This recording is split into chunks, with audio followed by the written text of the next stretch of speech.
네, 여러분 안녕하세요. 반갑습니다. 드디어 기업법 1 상법 객관식 문제집이 출간이 되는데요. 정말 이번 책에는 굉장히 많은 노력과 시간을 투입했습니다. 자, 그래서 완전히 여러분들에게 새로운 교재를 선보일 수 있게 됐는데요. 자, 이번 교재는 기존 교재에 비해서 어떻게 달라졌는지 하나씩 살펴보도록 하겠습니다. 자, 그러면 우리 기업법 문제가 어떻게 나오는지 먼저 살펴보도록 하겠습니다. 자, 이 문제가 2026년 1차 문제인데요. 상법상 금융미수업에 관한 설명으로 틀린 것은 이라고 되어 있네요. 일단 정답은 1번입니다. 정답은 1번인데 요 문제가 이 168조의 4조 요 규정을 그대로 나온 건데 여기서 단 하나가 살짝 바뀐 거죠. 그래서 우리가 보게 되는 이 문제들은, 특히 3법 문제들은 조문 바꿔치기로 나온다는 거죠. 그래서 우리가 시험 문제를 정확하게 풀고 그 다음에 빠른 시간 내에 풀려면 조문에 익숙해져 있어야 됩니다. 그래서 저의 기존 교재를 보시면 이렇게 상단에 조문이 있고요. 조문이 있고 그 아래에다가 관련된 기출문제를 배치를 했죠. 그리고 1번, 2번 문제 같은 경우에는 1항의 문제이고요. 3번 문제는 2항의 문제입니다. 그래서 각 항별로 문제를 배치했고요. 그리고 문제를 배치할 때도 틀린 문제를 먼저 배치하고 그 다음에 맞는 문제를 배치했습니다. 그 이유가 뭐냐면 결국 틀린 걸 마지막으로 정리해 버리면 헷갈리게 돼 있거든요. 그래서 맞는 문제를 통해서 이 조문의 내용을 정리하자라는 의미에서 맞는 내용이 밑에 나오고 틀린 문제부터 나오게 됩니다. 자, 그래서 1번 문제 보시면은 3년, 2번 문제 보시면은 2년인데, 그래서 여기서 3년, 2년이 중요하구나 라는 걸 알 수 있고, 그래서 우리가 조문을 다시 보면 이 1항에서 2년이라는 게 굉장히 중요하다라는 걸 알 수가 있습니다. 그래서 제 기존 교재는 이 조문이 있고 거기에다가 기출문제를 배치를 해서 그래서 서로 왔다 갔다 하면서 조문을 정확하게 이해하고 암기할 수 있겠습니다. 자, 그런데 이 조문 문제집은 굉장히 장점이 있음에도 불구하고 단점도 있습니다. 어떤 단점이 있냐면 이 관련된 주제가 여러 조문에 흩어져 있다는 거예요. 그러면 이 조문을 왔다 갔다 하기가 굉장히 불편할 수가 있죠. 그리고 또 이 조문에서 좀 어려운 내용들이 나오면 이 조문의 해석이 안 될 수도 있단 말이죠. 그래서 27년 시험 대비 교재는 네 가지를 바꿨는데요. 첫 번째는 180여 개의 표를 삽입을 했습니다. 그래서 더 이상 여러분들은 요약서가 필요가 없습니다. 이 조문 안에 요약표가 들어가 있기 때문에 이걸로 충분합니다.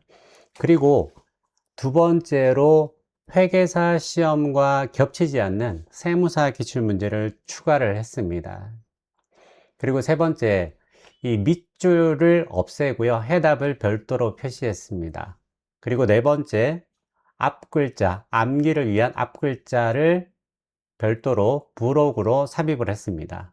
자, 그래서 먼저 표를 한번 보시면 180여 개의 표를 삽입을 했는데요. 첫 번째는 조문을 대비하는 거고요. 굉장히 많이 있겠죠. 그 다음에 주제 총정리형, 그 다음에 세 번째가 숫자 기간 정리형, 그 다음 네 번째가 조문 해석형입니다. 이게 뭐냐? 하나씩 보여드리면 첫 번째가 조문 대비형입니다. 공부를 좀 해보신 분들은 아실 거예요. 서면 투표와 전자 투표가 서로 비슷하기 때문에 섞어서 나오는 경우가 많죠. 서면 투표는 뭐 이사회 결의로 나오고 전자 투표는 뭐 정관으로 나올 수도 있죠. 자, 그래서 요 368조의 3에서 이 368조의 4를 같이 비교해서 어떤 차이가 있는지 한꺼번에 정리할 수 있게 만들었습니다. 그래서 조문 밑에 관련된 표가 필요하다면 바로 밑에 배치를 시켜서 정리할 수 있게 만들어 줬습니다. 그리고 두 번째가 주제 총 정리형입니다. 우리가 이제 그 상행위를 보면 손해배상액에 대한 내용이 나오는데요. 좀 헷갈립니다. 그게 분류해 보면 세 가지가 있어요. 정액배상주의도 있고 실제 손해배상도 있고 정상 참작도 있는데 이 모든 관련된 이 손해배상액 산정 기준을 총망라해서 비교를 했기 때문에 한꺼번에 다 정리가 된다는 거죠. 그래서 완전성이 체크된다, 확보된다 라고 보시면 돼요. 세 번째가 숫자 기간 정리형입니다. 특히 주식회사를 보면 소송이 굉장히 많이 나오죠. 굉장히 많이 나옵니다. 헷갈려요. 또 뭐 원고 자격 이런 게 나오죠. 자, 그런 것들을 한꺼번에 여기에 정리를 했습니다. 그래서 1월이 적용되는 거, 2월이 적용되는 거, 6월이 적용되는 거, 2년, 그 다음 기간 없음, 이런 것들이, 기한이 없음, 이런 것들이 있는데, 자, 그래서 요 표를 갖고 전체를 한꺼번에 이해할 수 있게 만들어 줬고요. 그 다음 마지막으로 네 번째 유형은 뭐냐면 조문 해석형입니다. 여러분들 이제 이 369조가 굉장히 중요한 규정인데요. 그 중에 이 사망이 살짝 헷갈립니다. 이 사망에 헷갈리는 내용을 밑에 표를 통해서 이 사망의 내용이 구체적으로 어떤 내용인지를 사례를 통해서 이해할 수 있게끔 만들었습니다. 그 다음 이제 두 번째 이 27년 교재에 바뀐 내용이 뭐냐면 바로 세무사 기출문제를 추가했다는 것입니다. 지금 현재 27년 교재에 회계사 지문이 1824개가 들어가 있습니다. 여기에 세무사 지문을 추가적으로 855개를 삽입을 했습니다. 여러분들도 잘 알고 계시겠지만 회계사 문제가 세무사 문제에 나오기도 하고요. 세무사 문제가 회계사 문제에 나오기도 합니다. 그래서 어떻게 보면은 선제적으로 세무사 문제를 공부함으로써 이제 전체적인 내용을 보완할 수 있게 만들었습니다. 자, 그래서 이제 예를 한번 들어볼게요. 340조의 3인데요. 회계사 문제가 이렇게 있죠. 자, 근데 회계사 문제가 여기서는 하나밖에 안 나옵니다. 340조의 3에 대한 회계사 기출이 10년 이상 봐도 하나밖에 없어요. 근데 이 조문이 별로 중요해 보이지 않죠. 하나 정도는 뭐 그렇게 중요하지 않을 수 있으니까. 근데 세무사 문제를 보시면 이 조문이 이게 중요하지 않은 게 아니라는 거예요. 굉장히 중요한 조문일 수 있다라는 겁니다. 그나마 이제 세무사 조문에서도 추린 건데, 그죠? 중복되지 않는 것만 추린 건데도 꽤 많이 있죠. 그래서 이 조문이 중요하다라는 걸 알 수가 있습니다. 자, 그리고 밑줄과 해답인데요. 기존의 교재에서는 틀린 부분을 밑줄을 치고 그 다음에 끝에다 X라고 하고 필요한 경우에 부연 설명을 했습니다. 그래서 직관적으로 틀린 부분을 바로바로 눈으로 확인할 수 있게 했는데, 자, 이렇게 했죠. 자, 근데 이제 문제는 뭐냐면 이 문제집이라는 거는 여러분들이 한번 풀어봐야 되는데 이렇게 답이 문제에다가 표시되다 보니까 수험생들이 풀어볼 수 있는 기회를 못 갖게 된 거예요. 그래서 이번에는 과감하게 아예 밑줄을 없앴습니다. 그래서 문제만 보면 맞는지 틀린지 알 수가 없어요. 그래서 여러분에게 스스로 이제 풀 수 있는 시간을, 기회를 드린 거고요.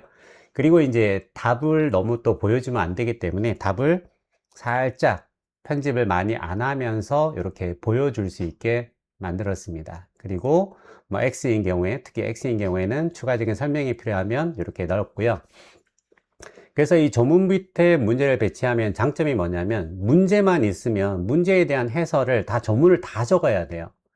근데 이 지문이 문제 밑에, 조문 밑에 있다 보면 틀린 내용이 이 조문을 통해서 바로 확인이 되기 때문에 그래서 별도의 설명이 별로 필요가 없어요. 그래서 그만큼 여러분들의 공부의 시간을 단축할 수도 있고 문제집이 굉장히 심플하게 구성이 될 수가 있죠. 자, 그 다음에 네 번째는 자, 결국은 여러분들이 이제 암기를 해야 돼요. 근데 암기하다 보면 헷갈리는 게 되게 많죠. 그래서 앞 글자 40개를 추려서 별도로 만들었고요. 그 내용을 부록에다가 붙였습니다. 자, 근데 이것 또한 이제 조문이랑 연결이 돼야겠죠. 물론 이제 여기다가 조문 번호를 넣긴 했지만, 그래서 각 조문 옆에다가 앞 글자의 번호를 연결시켰습니다. 그래서 여기서 앞 글자는 어떤 내용과 관련되어 있는지 바로 찾아볼 수 있게 만들어 줬다는 거죠. 자, 그래서 27년 교재의 특징을 정리하면 이렇습니다. 첫 번째, 표를 넣었습니다. 180개의 표를 넣었기 때문에 여러분들이 별도의 예약서가 없이 공부를 할 수 있게 해드렸고요. 그 다음에 기출을 표시할 때 세무사 기출 문제도 표시를 했고요. 그 다음에 또 개정된 규정은 기출이 없겠죠. 그런 내용은 제가 별도로 문제를 만들어서 삽입을 하기도 했습니다. 그리고 지문 밑에 있던 밑줄을 다 없애고요. 틀린 편의 밑줄을 다 없애고 별도 하단에 이제 해답을 별도로 만들어서 여러분들이 문제를 풀어볼 수 있는 기회를 드렸습니다. 자, 그리고 부록에 앞글자 40선을 넣어놨습니다. 그래서 최적으로 가장 쉽게 암기할 수 있는 스토리텔링이 되는 앞글자 40개가 있으니까 여러분들은 헷갈리지 않고 쉽게 암기할 수 있을 겁니다. 자, 그래서 이번에 출간되는 이 상법 객관식 문제집으로 95점 이상은 반드시 합격할 수 있습니다.